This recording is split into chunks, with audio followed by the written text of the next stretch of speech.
kurya inyama nk'uku nguku uzana nari mberuka muri Kongo ahantu bita Katanga niwe ufata akaguru kose ni Katanga ukakarya pana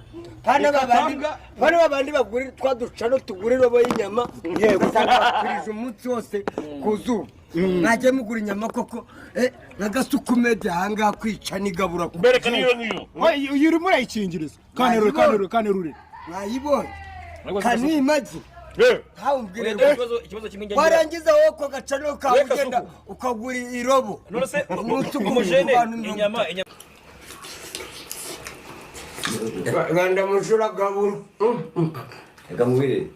baruzi ko inyama uyigabura ngo bagasoko bateka amahene ateka neza